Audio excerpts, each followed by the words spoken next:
স্বাগত জানাচ্ছি খাতুনগঞ্জ থেকে মতিঝিলের সাথে আছে আমি Shamim Zahedi. President Donald Trump TPP চুক্তি বাতিল করায় রপ্তানির ক্ষেত্রে নতুন সুযোগ তৈরি হবে বলে মনে করছেন রপ্তানিকারকেরা। এছাড়া অনেকদিন ধরে স্থগিত জিএসপি সুবিধা বহালে উদ্যোগ নেবার কথাও বলছেন তারা। তবে বিশ্লেষকরা বলছেন চীনের সাথে বাণিজ্য যুদ্ধে বাংলাদেশ ক্ষতিগ্রস্ত হতে পারে। আজ আমরা আলোচনা করব ব্যবসা বাণিজ্যে ডোনাল্ড ট্রাম্পের নীতির প্রভাব নিয়ে। এই নিয়ে কথা বলতে আমাদের স্টুডিওতে রয়েছেন সোয়েটার.com-এর ব্যবস্থাপনা পরিচালক ফয়জুল হাসান শামীম এবং বিআইডিসির রিসার্চ ফেলো ওয়াজিদ হাসান শাহ। তবে আলোচনা শুরু করার আগে দেখে নেব একটি প্রতিবেদন।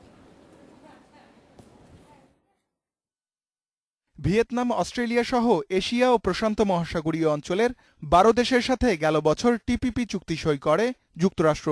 নিজেদের মধ্যে শুল্কমুক্ত বাণিজ্য করতে এই চুক্তিতে সম্মত হয় বিশ্ব অর্থনীতির ৪০% নিয়ন্ত্রক এই দেশগুলো। তৈরি পোশাক রপ্তানিতে বাংলাদেশের প্রধান প্রতিদ্বন্দ্বী ভিয়েতনাম চুক্তিতে স্বাক্ষর করায় তা বাংলাদেশের জন্য উদ্বেগের কারণ হয়ে দাঁড়ায়। ২০১৮ সালে কার্যকর হওয়ার কথা থাকলেও নির্বাচনী প্রতিশ্রুতি অনুযায়ী দায়িত্ব নেয়ার পরপরই টিপিপি বাতিল করেন ডোনাল্ড ট্রাম্প। রপ্তানিকারকরা বলছেন এই সিদ্ধান্তে যুক্তরাষ্ট্রের বাজারে তৈরি পোশাক রপ্তানিতে আসন্ন বড় একটি চ্যালেঞ্জ দূর হলো। দীর্ঘদিন ধরে বন্ধ থাকা জিএসপি সুবিধা পুনর্বহালে নতুন প্রশাসনের সাথে আলোচনার তাগিদ দিয়েছেন তারা। আমাদের যে sectoral development and commitment to the government যেটা আমরা করেছি, সেই ক্ষেত্রে আমি মনে করি আমাদের জিএসপিটা আসলে আবার যাতে আমরা পুনর্বহাল হয় সেই ব্যাপারে আমরা জোর দাবি করতে পারি। মুক্তবাজার নীতি থেকে সরে এসে রক্ষণশীল নীতি এবং জোটভিত্তিক সম্পর্কের চেয়ে দ্বিপাক্ষিক বাণিজ্যের ওপর গুরুত্ব দিচ্ছেন ট্রাম্প। চীন ও মেক্সিকোর সঙ্গে বাণিজ্য যুদ্ধেরও আভাস মিলছে ট্রাম্পের বক্তব্যে। নতুন নীতির সর্বোচ্চ সুবিধা আদায়ে এখন থেকেই ব্যবস্থা নেওয়া উচিত বাংলাদেশের, মনে করছেন বিশ্লেষকরা। যদি বর্ডার ট্রেড রেস্ট্রিকশন শুরু করে তাহলে সেটা হয়তো চায়নাকে দিয়ে শুরু করবে, কিন্তু যেহেতু এককভাবে চায়নার উপর হয়তো দেওয়া যাবে না, অন্যদেরকে সহ এটাকে প্যাচ দিবে এবং সেটা আমরা ওই জালে আমরা আটকা পড়ে যেতে পারি। বাইরে থেকে যতই একটা আতঙ্ক থাকুক না কেন, আমি মনে হয় এই 4 বছর যে ট্রাম্প থাকবে তার প্রথম মেয়াদের মধ্যে এখানে বাংলাদেশের খুব মন দিয়ে ইকোনমিক ডিপ্লোমেসি করা উচিত। চ্যালেঞ্জ মোকাবেলায় বাজার সম্প্রসারণ ও উদীয়মান অর্থনীতির দেশগুলোর সাথে দ্বিপাক্ষিক সম্পর্ক গড়ার উপর জোর দেন বিশ্লেষকরা। Ruhul Amin, independent news, Dhaka. শুরু করছি আলোচনা আমরা। জনাব ফয়জুল হাসান শামীম এবং জনাব ওয়াজিদ হাসান শাহ, আপনাদেরকে স্বাগত জানাচ্ছি অনুষ্ঠানে। জনাব শামীম, আপনার কাছে প্রথমে আমরা জানতে চাচ্ছি যে আমরা যে প্রতিবেদন দেখলাম সেখানে ট্রান্স প্যাসিফিক পার্টনারশিপ ডিল, যে টিপিপি চুক্তি নামে পরিচিত, সেটা ইউএস সেখান থেকে সরে এসেছে। চুক্তির একটা প্রক্রিয়া চলছিল, ডোনাল্ড ট্রাম্প প্রেসিডেন্ট হওয়ার পর সেখান থেকে সরে এসেছেন এবং এর ফলে বাংলাদেশ যারা রপ্তানিকারক তারা খুব খুশি হয়েছেন স্বাভাবিকভাবেই, যে কারণ বাংলাদেশের একটা বড় প্রতিদ্বন্দ্বী আরএমজি এক্সপোর্টের ক্ষেত্রে ভিয়েতনাম এই চুক্তির মধ্যে ছিল এবং সেক্ষেত্রে বাংলাদেশে আরও প্রতিযোগিতার সম্মুখীন হতে পারত বাংলাদেশের জন্য। এইটার ফলে এর একটা সুযোগও তৈরি হয়েছে। এই সেই সুযোগটা আসলে আমরা কীভাবে কাজে লাগাতে পারি, যদি আমরা বলি টিপিপির ক্ষেত্রে আমরা ট্রাম্প প্রশাসনের অন্যান্য নীতি নিয়ে আরও পরে আলোচনা করবো। আগে জানতে চাচ্ছি দেখেন, পুঁজিবাজার অর্থনীতি যেমন একটা নীতি, টিপিপিটা ছিল হলো একটা বাণিজ্য নীতি এবং টিপিপিটা উইথড্র হয়ে যাওয়া মানে আমি মনে করি এটা একটা ন্যায্য বাণিজ্য নীতিতে পরিণত হয়েছে। কারণ টিপিপিটা হলে একটা বাণিজ্যের অসামঞ্জস্যতা দেখা দিত। এখানে আমরা বাংলাদেশের যারা আমরা এক্সপোর্টার, বিশেষ করে আপনার যদি পোশাক খাতেরকেই বলি, এখানে কিন্তু গত 2-3 বছর যাবৎ অ্যাকর্ড অ্যালায়েন্স যে কাজগুলো করছে, যে ট্রান্সপারেন্সির নাম করে বা যে কথা বলে যে কাজগুলো করছেন, এটা কিন্তু আসলে কম্পিটিটর সব দেশেই হওয়া উচিত ছিল, কিন্তু হচ্ছে না। শুধুমাত্র বাংলাদেশের জন্য এই নীতিটা তারা এটাকে অ্যাবজর্ভ করাতে আমরা কিন্তু এমনি কিন্তু ন্যায্য বাণিজ্য থেকে আমরা দূরে সরেছিলাম এবং 18 সালে যে এটিপি বাস্তবায়িত হলে আমরা সবচেয়ে বেশি ক্ষতিগ্রস্ত হতাম এবং আমাদের রপ্তানি খাত সবচেয়ে বেশি ক্ষতিগ্রস্ত হতো, কারণ আমাদের কম্পিটিটররা মধ্যে ভিয়েতনামে কম্বোডিয়া এই চুক্তিটা সই করেছিল। সই করাতে তারা সেখানে প্রায় 18% আপনার মতো একটা বাণিজ্য ও একটা বেনিফিট পেত। সো সেই বেনিফিট থেকে আজকে তারা এখন আর পাবে না এবং আমি যেটা মনে করি যে ট্রাম্পের চুক্তি আলোচিত সমালোচিত যা কিছু হোক না কেন, টিপিপি চুক্তি বাংলাদেশের জন্য একটা আশীর্বাদ এবং এটাকে আমি এই চুক্তির বাতিলটাকে আমি বলবো যে এটা একটা ন্যায্য বাণিজ্য নীতি এবং ট্রাম্প নিজেও একজন বিজনেস পার্সন এবং আমার মনে হয় যে এই ব্যাপারটা উনি মানে খুব ভালোভাবে অ্যাড্রেস করতে পেরেছেন। ধন্যবাদ জনাব শাহ। আপনার কি মনে হয় এটাকে আপনি কতটা দেখছেন যে বা কতটা ভালোভাবে বাংলাদেশের জন্য বা ট্রাম্পের অন্যান্য যে বাণিজ্য নীতির কথা বলা হচ্ছে সেগুলো আসলে কতটা ইম্প্যাক্ট ফেলতে পারে?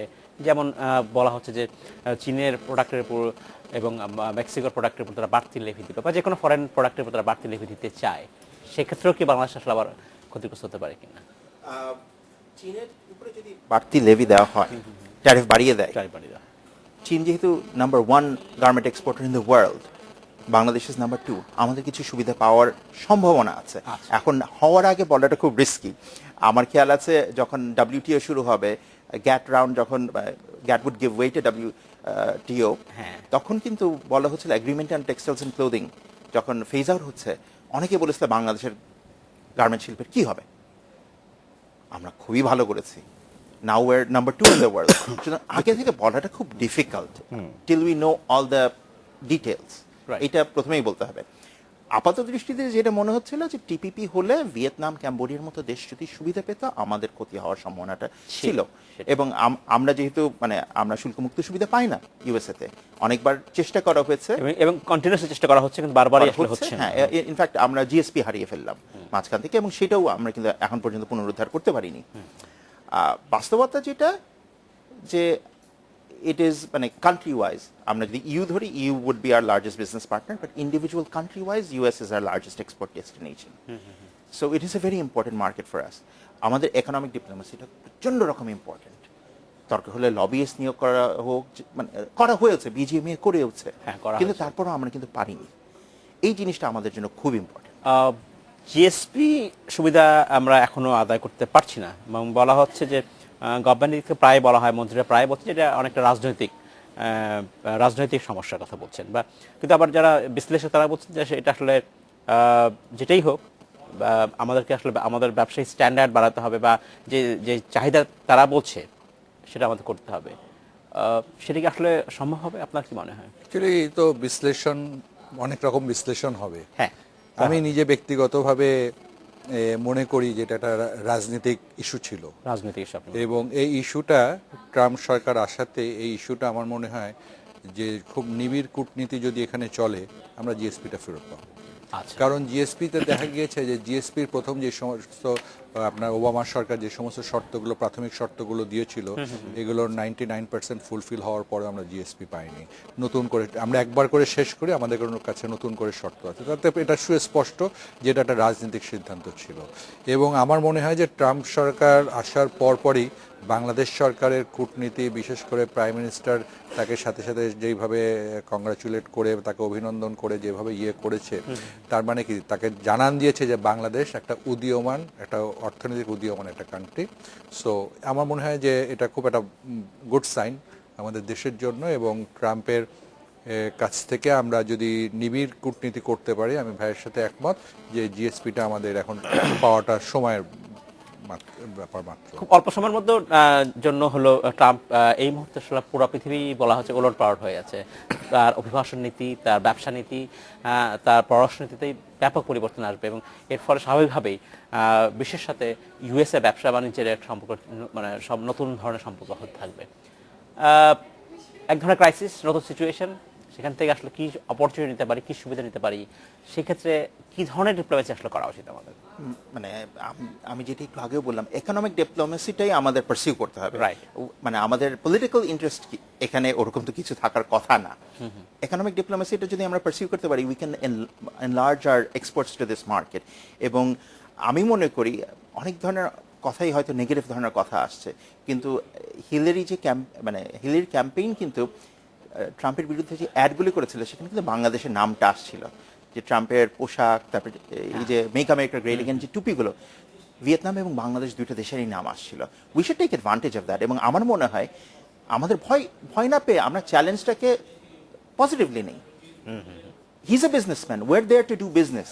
আমরা আমাদের ইন্টারেস্টটা দেখার চেষ্টা করবো, তারাও যদি দেখে। হ্যাঁ, বলা খুব সহজে আমরা ট্যারিফ রেজ করে দিব মেক্সিকো আর চায়নার ক্ষেত্রে, কিন্তু ওইটা যদি রেজ করে, when the cost of goods will go up in the US, in the domestic US in domestic their market. domestic market, they will be upset. It is in their interest, in that sense, to lower the tariffs, and Bangladesh has a wonderful opportunity here. We should grab it with both hands. আমাদের এই কোনোভাবেই দেরি করা যাবে না। ধন্যবাদ। আমরা নিব একটি বিরতি।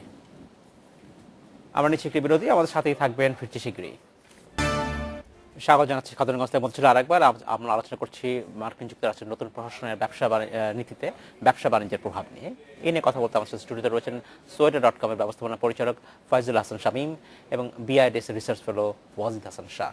জনাব শাহ এবং জনাব শামীম, আপনাদের স্বাগত জানাচ্ছি অনুষ্ঠানে আরেকবার। জনাব শামীম, আপনার কাছে আমি জানতে চাচ্ছি যে আপাত দৃষ্টিতে আমরা যেটা দেখছি যে আমরা যে বলছি টিপিপি চুক্তি বাতিল হওয়াতে বাংলাদেশ লাভবান হচ্ছে, বা মেক্সিকো বা চায়না প্রোডাক্টের উপরে বাড়তি লেভি দেওয়াতে বাংলাদেশ হয়তো লাভবান হবে, কিন্তু একটা জিনিস কি এরকম না যে মুক্তবাজার অর্থনীতি থেকে যুক্তরাষ্ট্র সরে একটু মানে সংরক্ষণমূলক নীতিতে চলে যাচ্ছে একটু, এটা কি আসলে ওভারঅল ব্যবসা বাণিজ্যের জন্য ভালো হবে কিনা? অ্যাকচুয়ালি আপনি যদি ডোনাল্ড ট্রাম্পের সেকেন্ডের স্পিচটা শোনেন, যেটা সে প্রেসদের সাথে যখন ইয়ে করেছে, সে বলেছে যে আমি মুক্ত বাজার অর্থনীতিকে আমি বিশ্বাস করি না, আমি বিশ্বাস করি ন্যায্য বাণিজ্য অর্থনীতিতে। So there is a shift, definitely there is a shift. মুক্ত বাজার আর ন্যায্য বাণিজ্যের মধ্যে কতটা পার্থক্য? যেমন আমি হ্যাঁ, আমি আপনাকে সেটা বলছি। যেমন এটিপি ছিল আপনার, টিটিপি ছিল একটা আপনার অন্যায্য একটা বাণিজ্য চুক্তি। সেখানে যে আপনি কেন এই জিনিসটা হবে না, বাট একটা জিনিস আপনাকে আমি বলে দিচ্ছি, ট্রাম্প যেটা কাজটাই করুক না কেন, একটা জিনিস মনে রাখতে হবে, he is the businessman, he is not the politician. So সে কিন্তু এখন যে কাজগুলো করতেছে, আমার মনে হয় যেটা, এটা আমার ব্যক্তিগত ধারণা বা ব্যক্তিগত উপলব্ধির বিষয়, যে ট্রাম্প যে কাজটা করতেছে, সে তার নেগোশিয়েটিং কান্ট্রিকে সেটা নিজেকে একটা খুব রাফ অ্যান্ড টাফ পজিশনে একটা ভাবমূর্তি তৈরি করতেছে, যাতে তার আমেরিকার সাথে সেই নেগোসিয়েশনগুলোকে ইন ফিউচার খুব ভালো করে নিতে পারে। আমাদের জন্য যেই জিনিসটা বলতে পারেন যে রপ্তানি শিল্পের জন্য কি হতে যাচ্ছে, আমি যদি খুলে পোশাক খাতকে যদি ধরি, সারা বিশ্বে পোশাক খাতের প্রায় 480 বিলিয়ন ডলারের ব্যবসা। আপনার গত আমেরিকার ইলেকশন উপলক্ষে গত 6 মাসে এটা ডাউন হয়েছে হলো, এবং বিভিন্ন কারণে 445 বিলিয়ন ডলারের ব্যবসায় পরিণত হয়েছে, মানে 8% গ্রোথ কমে গিয়েছে। এবং বর্তমান যে অবস্থা, মানে ট্রাম্পের যে রাজনৈতিক যে অবস্থান, এতে মনে করেন বিভিন্ন উত্তেজনা বিভিন্ন দেশের এবং ওয়ার্ল্ড ফিউচার এবং ওয়ার্ল্ড ইকোনমি সব কিছু একটা দ্বিধাদ্বন্দ্বের মধ্যে আছে, সাথে আছে ব্রিটেনের বেস্টিক। সুতরাং এই দুইটা জিনিস মিলে অর্থনীতি এখন খুব চাপের মধ্যে আছে, এবং কোন জায়গার অর্থনীতি আসলে কিভাবে অর্থনীতি আসলে সেট হবে, এই জায়গাটা এখনো কিন্তু বিশ্লেষণ একটা ভয়ের একটা আশঙ্কার জায়গা আছে।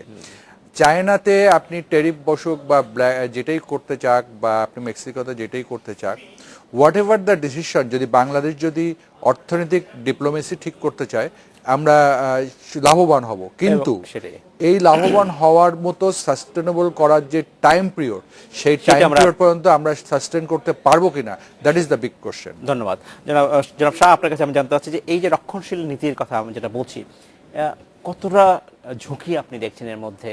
কারণ সেই রক্ষণশীল নীতির কথা বলা হচ্ছে যে এমনও হতে পারে তখন তারা আসলে পুরো জিএসপি প্রোগ্রামও বাতিল করতে পারে, তারা বলছে আমেরিকা ফার্স্ট, তখনও বা লং টার্ম কোনো ঝুঁকি দেখেন কিনা? এখন মানে ভাই যেটা বললেন, Trump is a businessman, not a politician, not a seasoned politician, at least now he is into politics. সে তার দেশের স্বার্থ দেখবে, আমাদের দেখতে হবে আমাদের অবশ্যই, সেটাই কথা। এখন এটাও কি অসম্ভব যে কোনো সময় এসে যদি বলে যে বাংলাদেশের সাথে আমাদের বাণিজ্যে সমস্যা হচ্ছে, যে বাংলাদেশ অনেক বেশি এক্সপোর্ট করে, বাংলাদেশ ইউএস থেকে ইম্পোর্ট করে অনেক কম, বাস্তবতা। বাংলাদেশে মানে আমরা মেইন ইম্পোর্ট করি আমরা চায়না, ইন্ডিয়া, এইসব দেশ থেকে। সো এইরকম একটা কিছু যদি বলে আমরা ওখানেও ট্যারিফ বসে দিই, অসম্ভব কিছুই না। এর জন্য আমি বললাম it is so important, there is a lot of uncertainty. আনসার্টেনটির মধ্যেও আপনি জানেন, one of my specialities is the stock market. আনসার্টেনটির মধ্যেও কিন্তু প্রচণ্ড রকম প্রফিট পটেনশিয়াল থাকে, এবং এই ক্ষেত্রে আমি বলছি we need to bring in the economic diplomacy, যেটা আমাদের আমি মনে করি আনফর্চুনেটলি অত স্ট্রং না। একটা নেশন হিসেবে বাংলাদেশের ইকোনমিক ডিপ্লোমেসি যত শক্তিশালী হওয়া দরকার, আমি বলবো না স্বাধীনতার পর থেকে অত স্ট্রং ছিল বা এখনো হয়েছে। এই ক্ষেত্রে কিন্তু আমাদের অনেক কিছু করার আছে, এবং এটা রাতারাতি হবে না, কিন্তু আমাদের সক্ষমতা যেন অন্তত লং টার্মের জন্য বিল্ড করা হয়। এই সক্ষমতা আমরা যদি বায়োল্যাটারাল আলোচনার কথা বলি, বায়োল্যাটারাল নেগোসিয়েশনের কথা বলি, এইখানে একটা ইন্ডিভিজুয়াল স্কিল খুব গুরুত্বপূর্ণ, নেগোসিয়েশন স্কিল যেটা বলছি, সেই সক্ষমতা আমাদের ব্যবসায়িক সমাজে বা আমলাতন্ত্র আমাদের আমলাতন্ত্রের মধ্যে সেটা আছে কিনা জনাব অ্যাকচুয়ালি শামীম, আপনার কি মনে আমাদের হয়? তো সবকিছুর প্রধান অন্তরায় হলো ব্যুরোক্রেসি। আমাদের এটা হলো আমাদের এটা আমি খুব নিজের দায়িত্ব নিয়ে কথাগুলো বলতে পারি। কিন্তু রাজনীতিক যদি আপনি বলেন যে পলিটিক্যাল ডিপ্লোমেসি, আমি বলবো যে বর্তমান সরকার পলিটিক্যাল ডিপ্লোমেসিতে অনেক স্ট্রং আদার দেন এনি গভর্নমেন্টস। সো এইটা আমি বিশ্বাস করি, এবং এই যে কারণে আপনি আজকে রাশিয়ার সাথে আমাদের সম্পর্ক ভালো, চায়নার সাথে যে আমাদের যে একটা বৈরী সম্পর্ক ছিল সেই সম্পর্ক এখন অনেক উন্নত, জাপানের সাথে আমাদের সম্পর্ক ভালো, ইন্ডিয়ার সাথে ভারতের সাথে আমাদের সম্পর্ক ভালো। এবার আসেন ট্রাম্প কাদের উপর নির্ভর করছে। ট্রাম্পের কিন্তু সবচেয়ে বন্ধুপ্রতিম হয়ে যাচ্ছে কিন্তু ভারত, রাশিয়া, এরা। সুতরাং এরা যখন আসবে তখন আমরা ছায়া হলেও সে ছায়ার নিচে আমরা বসবাস করতে পারবো। আমি বিশ্বাস করি ব্যক্তিগতভাবে মানে রিপাবলিকানদের হাতে বাংলাদেশের ব্যবসা বাণিজ্য এবং বাংলাদেশের আদার্স জিনিসগুলো রিপাবলিকানদের হাতে সেফ। কিন্তু কথা হলো যে আমি আদায় করার সক্ষমতার জায়গায় আমি কতটুকুই এখন যেই জায়গাটাতে আসছে যে সেটা হলো ব্যুরোক্রেসি। আমাদের দেশের ব্যুরোক্রেসি খুব, আমি বলবো না খুব স্ট্রং ব্যুরোক্রেসি, আমাদের ব্যুরোক্রেসি হলো এটাকে খুব সনাতন ধর্মী সেই ব্যুরোক্রেসির মধ্যে দিয়ে চলে। এইটাকে আমরা এখনো ডেভেলপ করতে পারিনি। বাট সরকারের যারা ভিতরে যারা পলিসি মেকার আছে, যারা ডিপ্লোমেসি, যারা সরকারের পলিসিতে যারা ডিপ্লোমেসি করছেন, এরা রাজনীতিক এবং অরাজনীতিক যারা, আমার মনে হয় তারা কিছুটা আগের চেয়ে কিছুটা স্কিল হয়েছে, যার জন্য আজকে শ্রীলঙ্কায় যেটা ভোক্তা অধিকার এবং ভোক্তা সংরক্ষণ, ভোক্তার নিয়ে যে সমস্ত সেমিনারগুলো হচ্ছে সেইখানে তারা অ্যাটেন্ড করছে, যেগুলো আগে কিন্তু দেখা যেত না। তো আমার মনে হয় যে সেই জায়গা থেকে যদি আমরা চিন্তা করি যে হ্যাঁ, আমরা বাংলাদেশ রিপাবলিকানদের হাতে যতক্ষণ থাকবে বাংলাদেশের জন্য শুভ সংবাদ থাকবে, কিন্তু যেভাবে দেশ পৃথিবী ওলটপালট হয়ে যাচ্ছে সেই জায়গাটা একটা আশঙ্কার জায়গা। জনাব শাহ, আপনার কি মনে হয় আমাদের সেই সক্ষমতা, নেগোসিয়েশন সক্ষমতা আসলে কোথায় বাড়ানো দরকার? We have to groom not only the people who are in charge of these things now. We have to do this for the longer term. Right. আমাদের যেন এই ক্ষেত্রে কখনোই দুর্বলতা না থাকে, এই যে ঘাটতিগুলো ছিল আছে এগুলো যেন আমরা অতিক্রম করতে পারি, ওভারকাম করতে পারি, এটা কিন্তু খুবই গুরুত্বপূর্ণ। এবং এখানে যেটা হয় যে বিজনেস কমিউনিটিতে কিন্তু এক ধরনের অবদান রাখার সুযোগ অবশ্যই আছে, এবং সেখানে তাদের স্কিলটা বাড়ানোর সুযোগ। সিভিল বিউরোক্রেসির কথা যেটা আমরা বলছি, সেখানে কিন্তু প্রচন্ড রকম ক্যাপাসিটি ডেভেলপমেন্টের প্রয়োজন আছে। এইটা না হলে কিন্তু জিএসপি সুবিধার মতো সুবিধা আমাদের পুনরুদ্ধার করা খুব কঠিন হয়ে যাবে, এবং এরকম যে আনসার্টিনিটির মধ্যে যে বেনিফিটগুলো আমাদের আদায় করার সম্ভাবনা আছে, এই ধরনের সুযোগগুলো কিন্তু সবসময় থাকবে না। এবং this is a golden opportunity. It comes, আমি বলতে পারি, once in a lifetime, once or twice in a lifetime. We have to grab it with both hands as soon as possible. জনাব ওয়াজিদ হাসান শাহ, আপনাকে ধন্যবাদ। জনাব ফয়জুল হাসান শামীম, আপনাকে ধন্যবাদ। আজকে শেষ করতে হচ্ছে, তো ভবিষ্যতে নিশ্চয়ই আমরা আলোচনা করবো। তো আমরা আশা করবো যে বিষয়ে আসলে আমরা আলোচনা করলাম যে আমেরিকার নতুন প্রশাসনে আসার পর এখন যে চ্যালেঞ্জটা আসছে বাংলাদেশের ইকোনমিক ডেভেলপমেন্ট বাড়ানো, সেটা বাংলাদেশ সরকার বুঝবেন এবং তারা সেভাবে সঠিক হতে কাজ করবেন। আপনাকেও ধন্যবাদ, এবং দর্শক যারা দেখলেন আমাদের অনুষ্ঠান তাদেরকেও ধন্যবাদ। এই ছিল আজকে আমাদের খাতুনগঞ্জ থেকে মধু ঝিলে। আমাদের সাথেই থাকবেন, দেখা হবে আবার।